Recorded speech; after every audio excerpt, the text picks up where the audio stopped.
So today I'm going to share with you my strategies to transfer from one industry into another, and hopefully that will lead us to answering the question, is it worth to change your career path at 30? But first, let's focus on who am I right now in this industry.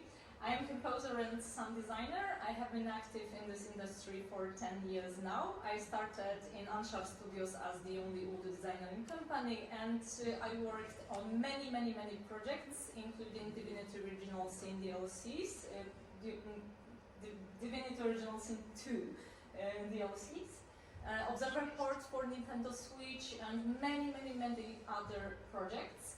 Currently, I am composer and sound designer at Super Kami, and my latest delivered project is Sengoku Dynasty. And I'm also a lecturer at the University of Silesia, where I teach game designers and narrative designers how to incorporate audio at the early stages of designing game mechanics. But it's a talk about transferring from one industry to another. So I think that it's worth mentioning.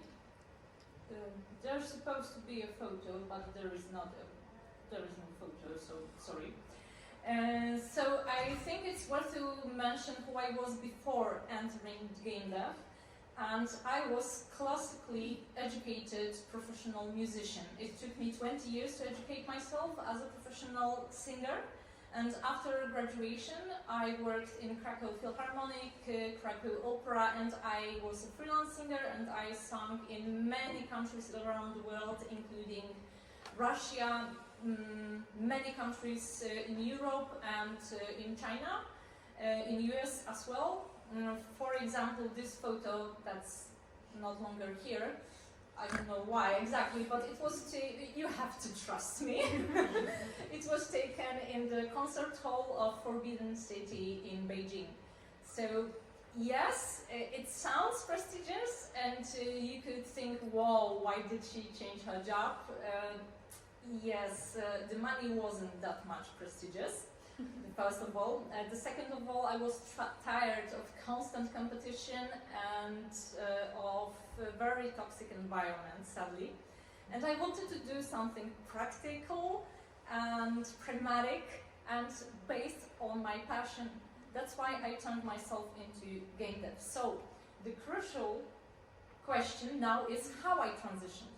So first of all, I kept the old job, but I reduced the work hours to half-time.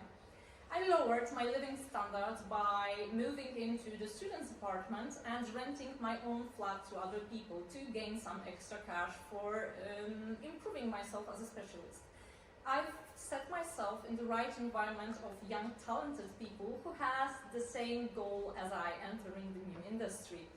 And we quickly became friends and started to barter our skills. And of course, there was a lot of hard work.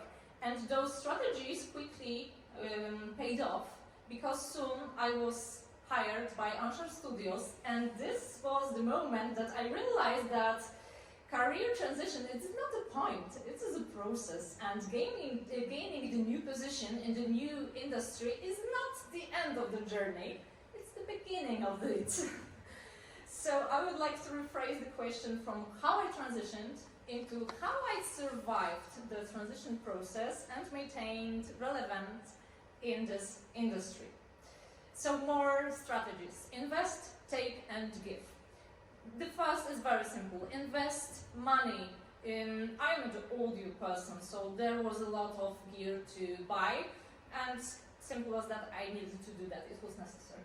Take lessons. Go to courses, conferences, workshops, not only to gain knowledge, but also to know the right people, your role models and mentors, because not every knowledge is accessible in the internet. And finally, give back. And this is very important and close to my heart, because I love people.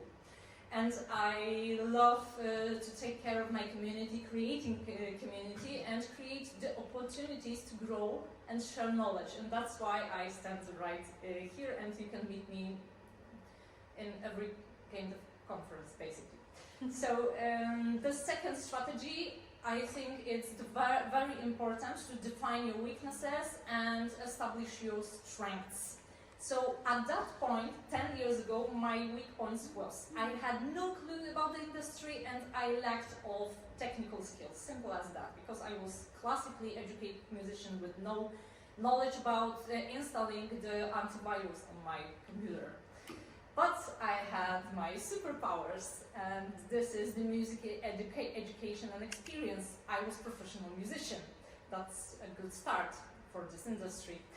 And also I am patient, hard worker. I'm extremely good at long-term goals. And what I already mentioned, it's very important for me cultivating the community.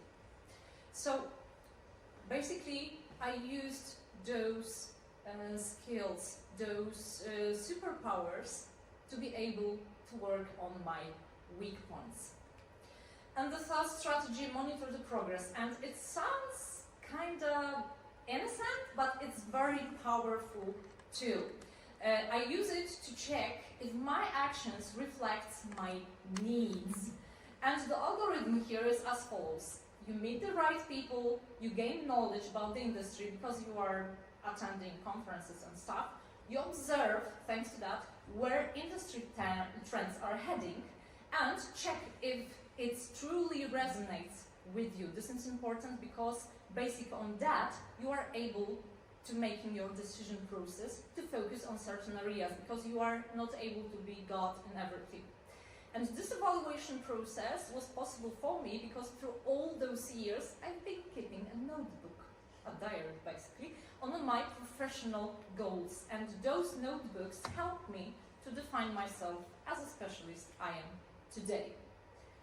And there were, of course, many threats during that painful road, and there are many self-care techniques that answering for those threats, but we don't have time to explore today all of them. So if I could give you just one piece of advice from the bottom of my heart, it would be authentic, be who you are, because staying yourself can save you from the imposter syndrome and burnout. Thank you, Anna, for your previous talk. That was very Quick. useful. Yes, very rich talk. Yes, I agree. very splendid. Thank you for that. I wish I knew all of that a couple of years ago, but.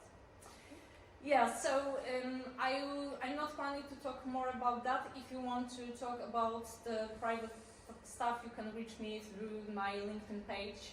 But as I said, the road was painful, and there was one quote that helped me many times during that toughest moment, and I would like to share it with you today. It was hard and very rewarding, but there were no golden chariots and singing angels.